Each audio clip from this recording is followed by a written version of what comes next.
Oke teman-teman, sekarang kita lanjut ke yang nomor 10, yaitu filtering data. Nah, filtering data sesimpel kita kalau di Excel ya sebenarnya. Cuman ini aku kasih tahu beberapa yang bisa dilakukan oleh Power Query. Nah, misalnya kita mau ngefilter yang nomor resi ya. Itu kita seperti biasa klik tanda panah di bawah ini. Nah, lalu yang basicnya itu kita bisa cek uncheck kayak di Excel seperti biasa ya, seperti ini ya. Ini teman-teman harusnya udah tahu. Nah, kalau kita perhatikan ini ada text filter, yang mana di sini ada beberapa pilihan, yaitu equal, does not equal, begin, and contains. Nah, kita coba yang equal. Equal itu berarti kita harus sama persis nih teksnya dengan yang ada di value di kolom ini. Misalnya aku ketik JP, JP sama dengan JP. Di sini akan tampak kosong karena JP itu nggak ada yang sama persis di nomorasi. Misalnya aku copy yang ini, yang salah satu ini, dan text filter equal dengan ini. Aku paste di sini, lalu kita klik OK, maka yang muncul akan cuman yang ada di aku copas tadi ya. Lalu kita back lagi. Kalau yang does not equal berarti kita akan mengexclude atau mengeluarkan ya kebalikannya dari yang tadi ya. Jadi yang aku kopas tadi harusnya udah ke ke filter. Jadi dia nggak tampil lagi gitu. Begins with itu kita coba. Nah, di sini aku coba ketik dengan JP JP1 deh. Klik OK. Nah, maka yang muncul akan huruf yang pertamanya itu JP1 semua di sini. Itu. Kita clear filter dulu. Nah, di sini yang lainnya kalau begin itu berarti karakter yang awal dari kiri, yang end itu dari kanan. Does not begin berarti dia nggak berawal dari karakter yang kita tulis dan sebaliknya juga yang ini juga sama. Contains berarti kita misalnya ngetik JP gitu misalnya. Berarti di sini akan tampil semua karena semuanya itu terkandung kalimat JP. Yang CM-CM ini nggak akan tampil ya. Gitu. Nah, does not contain kalau misalnya kita klik JP berarti dia akan mengeluarkan karakter yang ada JP-nya. Misalnya kita ketik JP. Nah, yang ada karakter JP-nya itu akan dihilangkan ya. Seperti itu. Nah, kalau Power Query ini benar-benar dia menghilangkan ya. Ini kan kalau di Excel itu kalau ngefilter itu cuman kayak di hide doang ya. Tapi kalau di Power Query itu benar-benar dihilangkan, di remove, difilter banget gitu. Nah, selain itu ini untuk yang berbentuk teks. Nah, bagaimana kalau yang bentuknya tanggal atau angka? Kita coba lihat.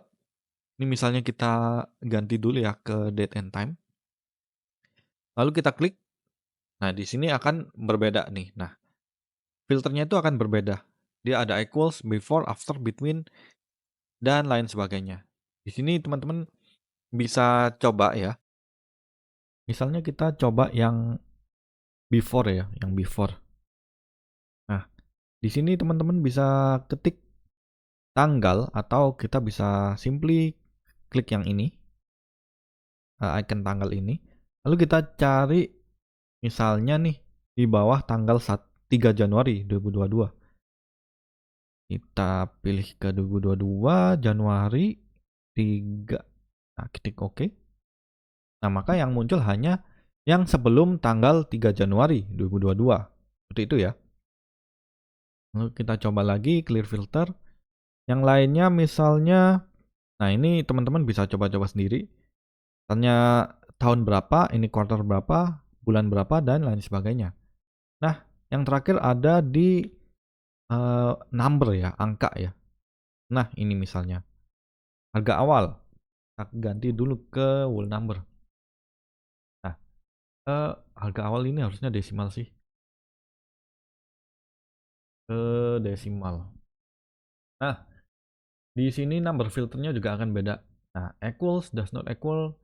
Greater ini berarti dia lebih dari. Greater than or equal to itu lebih dari sama dengan, kurang dari sama dengan, dan antara. Nah, coba yang between ya. Nah, di sini teman-teman diharuskan untuk menulis kedua kotakan ini, kotak teks ya. Jadi misalnya aku mau tulis di antara 100 sampai 200, 100 sampai 300 deh. Jadi aku akan tulis 100 dan ini 300. Ya, maka akan muncul 100 sampai 300. Dan di sini kalau kita lihat ada and dan or. Itu sama dengan rumus and dan or yang sesuai kita bahas di video sebelumnya ya. Setelah ini kita coba untuk and dan or. Kita klik OK dulu yang ini. Maka akan muncul yang ya sesuai dengan filter ya. Di antara 100 dan 300. Gampangnya kalau perbedaan antara and dan or itu pakai yang teks aja ya. Jadi misalnya ini. Begins with. Kita ketik J. And ends with misalnya 4. Maka harus sesuai semuanya. Jadi harus yang awalnya J dan akhirannya 4. Klik OK. Nah, kita lihat ya. J dan 4 semuanya harus sesuai. Baru dia masuk ke filter gitu. Nah, kalau kita ganti nih. Menggunakan yang OR. Jadi ini nggak harus dua-duanya sesuai.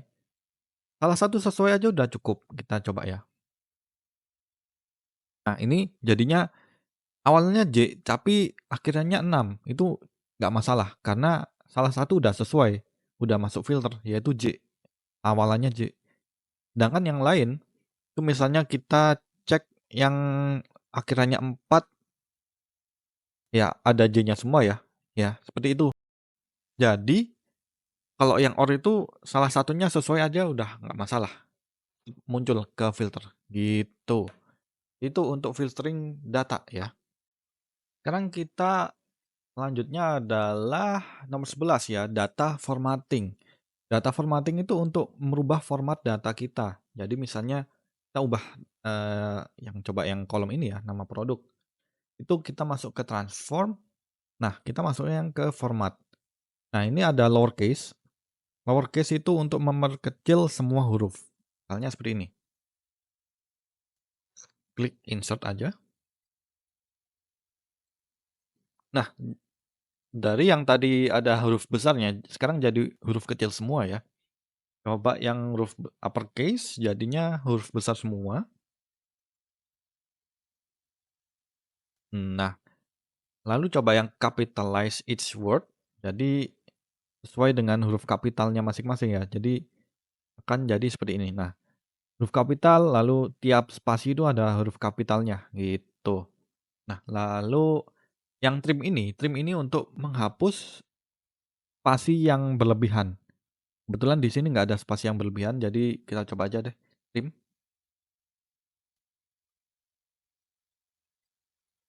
Iya, nggak berubah ya ternyata ya. Spasi yang berlebihan itu maksudnya misalnya ada spasi sebelum ada kata-kata mat ini. Spasi match herbal. Nah, itu kan nggak bagus ya formatnya. Jadi trim itu untuk menghapus itu. Lalu ada juga nih clean. Clean ini untuk menghapus ini apa? Karakter spesial seperti pagar, hashtag, add, eee, dan lain sebagainya. Pokoknya karakter spesial lah. Kebetulan di sini juga nggak ada, jadi nggak bisa kita praktekkan. Kalau yang prefix sama suffix ini untuk menambahkan kalimat di awal. Kalau untuk suffix itu menambahkan kalimat di akhir. Misalnya kita coba suffix di mana ya? Di sini aja deh. Di add prefix ya. Kita ketik insert. Ini aku ketik tes. Tes. Spasi. Oke. Nah, maka akan muncul kalimat tes di semua rows di awalnya ya. Itu untuk data formatting. Kita lanjut ke data aggregating. Oke. Data aggregating itu kita akan menggunakan yang whole number ya, atau harga awal boleh lah. Nah, kita masuk ke transform. Nah, ini ada di sini nih untuk agregasi data. Itu ada statistik, standar, dan scientific. Kita coba dulu untuk yang di kolom ini ya, kita pakai yang standar aja. Nah, untuk add ini untuk menjumlahkan. Kita langsung coba aja ya. Klik insert. Add ini untuk menjumlahkan, misalnya aku jumlahkan 100. Kita lihat perbedaannya ya, ini 258, klik OK. Jadi 358 dan yang lainnya juga menambah 100. Seperti itu ya. Untuk yang lain, nah ini untuk multiply, itu untuk dikalikan, subtract untuk dikurangi, divide untuk dibagi, integer divide. Nah, bedanya divide sama integer divide adalah, kalau divide itu kan biasanya kalau teman-teman ngebagi dengan angka yang tidak habis, kalau dibagi itu kan ada koma-komanya ya, jadi desimal. Sedangkan kalau integer divide itu dibagi dan angkanya itu dibulatkan. Jadi misalnya dibagi hasilnya adalah 4,2. Jadinya kalau integer divide jadi 4 gitu. Nah, ada modulo. Modulo itu memberikan batasan maksimal value tertentu. Jadi hanya kita coba ya. Misalnya aku 200, ketik 200. Perhatikan yang 258 misalnya, dia jadi 58. Nah, yang lainnya menyesuaikan. Pokoknya batasan akhir itu 200 gitu. Kita coba lagi. Nah, misalnya yang 724 ini tadi jadi 100 ya. Pokoknya dia nggak bisa lebih dari 200. Itu untuk modulo. Nah kan kalau yang percentage ini untuk kita mengambil berapa persen dari nilai ini. Misalnya aku ambil 10. Berarti kita ambil 10% dari 258. Jadi 25,8 gitu ya. Nah, yang terakhir yang percent off ini berarti kalau yang percentage tadi hanya kita ketik 10 itu berarti dia dikali 10%. Kalau yang percent off berarti dia dibagi 10%. Misalnya aku ketik 10 ya. Jadi dia angka-angka di sini tuh dibagi 10% gitu. Ya 2587,5 gitu. Nah, ini juga ada yang ya rounding ya. Rounding itu untuk membulatkan angka. Round up itu berarti dibulatkan ke yang teratas, round down itu dibulatkan ke bawah, round itu dibulatkan yang terdekat. Misalnya yang round up berarti 258,75 ini jadi 259. Nah, betul. Nah, kalau yang round down berarti 258. Kalau yang round biasa itu berarti menyesuaikan ya antara up atau yang down. Begitu untuk data aggregating. Dan kita next ke date and time formatting. Nah, jadi kita meluncur ke data yang berbentuk tanggal ya. Yang di sini. Nah, ini kita ganti dulu ke date and time. Oke, ada error biarin. Kalau teman-teman risih ada yang error ini bisa dihapus sebenarnya. Yaitu kita balik ke home, lalu remove error. Ini ya. Nah, maka yang error akan terhapus seluruh row-nya. Begitu. Lalu ini sebenarnya ada remove blank sama duplicate. Kalau duplicate itu jadi nge-remove yang duplikasi, lalu yang remove blank itu yang akan menghapus blank seperti ini. Ini kan kosongan gitu ya. Nah, kita lanjut ke date and time format. Kita klik yang transform, lalu klik yang date. Nah, ini ada beberapa pilihan ya. Jadi, misalnya kita mau nampilin date only. Nah, maka yang muncul cuman tanggalnya doang. Jamnya tadi akan terhapus gitu. Lalu misalnya kita mau ganti ke tahun doang. Tahun. Nah, ini jadi tahun doang. Terus misalnya kita start of year. Ini jadi akan menampilkan awal dari tahun doang. Jadi yang tadinya ini kan 2022 1 Januari semua ya. Dari yang sebelumnya itu ada tanggal 2, tanggal 3 gitu. Jadi 1 Januari semua. Baliknya yang ini end of year juga sama. Maka dia akan jadi 30 Desember. Yang lainnya bisa dicoba sendiri oleh teman-teman. Yang earliest sama latest itu berarti ini mengambil tanggal yang paling awal. Kalau yang ini mengambil tanggal yang paling akhir. Misalnya yang latest ya. Eh nggak bisa sebentar. We could not pass the input provide at the time value. Oke, berarti dia harus yang berbentuk tanggal doang berarti. Bentar. Hmm, kita ganti ke tanggal doang ya. Date aja. Ini. Error. Jadi ini mungkin harus date and time. Nah, date and time dia mau. Lalu kita ganti ke date only. Terus dia kita ganti ke latest. Nah, ini ya, muncul ya. Latestnya itu 3/31/2022. Di sini doang sih. Ini cuman ngecek doang tanggal yang paling akhir di data kita gitu. Nah, selanjutnya ada value fill. Ada value fill ya. Jadi di sini untuk mengisi sel yang masih kosongan-kosongan seperti ini dengan acuannya itu dari data yang ada. Gini, misalnya ini ya dibatalkan oleh pembeli gitu. Kita ke transform. Nah, ini ada fill ya. Ini kalau fill down itu dia akan mengisi dari sini ya. Dari sini dia akan mengisi ke bawah sesuai dengan data yang paling atas, yaitu di sini. Kita coba. Kita klik dulu kolomnya. Lalu klik yang down.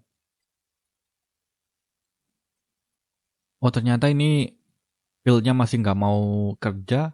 Mungkin karena ini ya. Ini tuh kalau selnya kosong seperti ini, itu harusnya kalau di Power Query itu tulisannya adalah null. Jadi null itu berarti dia benar-benar kosong. Bukan yang nggak ada isinya seperti ini. Jadi misalnya nih, aku close dulu ini.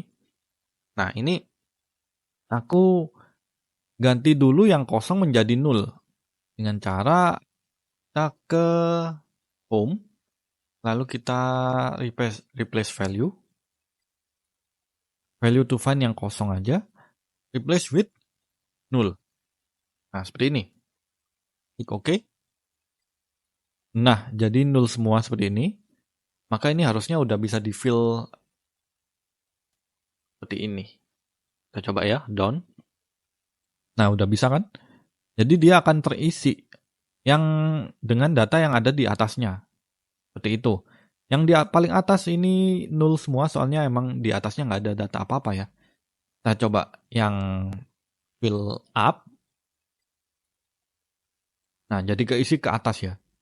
Seperti itu untuk yang fill. Ini kita hilangin dulu. Nah, kita lanjut ke replace value. Sebenarnya ini replace value bisa aku skip ya, karena tadi sebenarnya udah kita praktekkan berkali-kali, tapi coba dulu deh.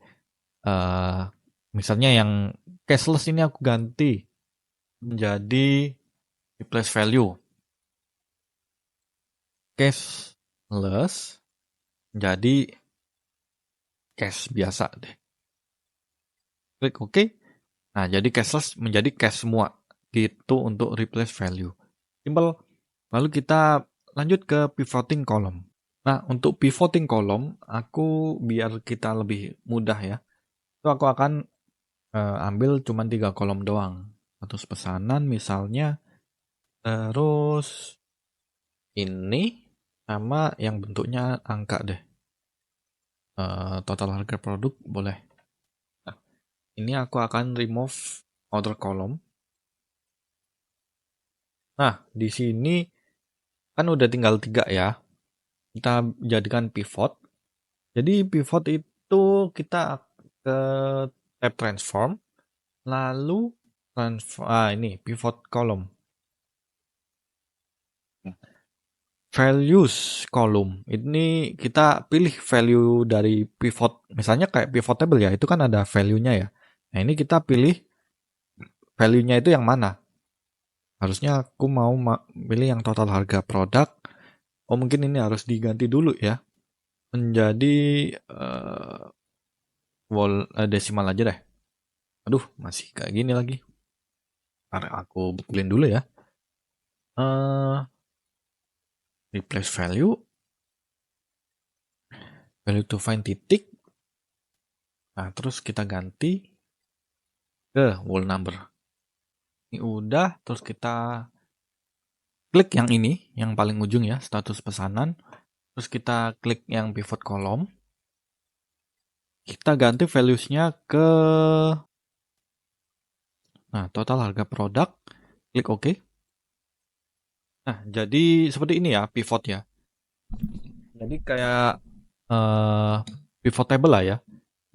Ini yang status tadi masuk ke kolom, yang di sini masuk ke row, dan yang angkanya tadi total harga produk masuk ke value. Nah, itu untuk pivot column.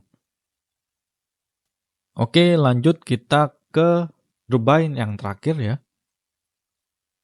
Ini kita pakai yang ini lagi nggak apa-apa. Sebenarnya group by ini agak-agak mirip dengan pivot column ya.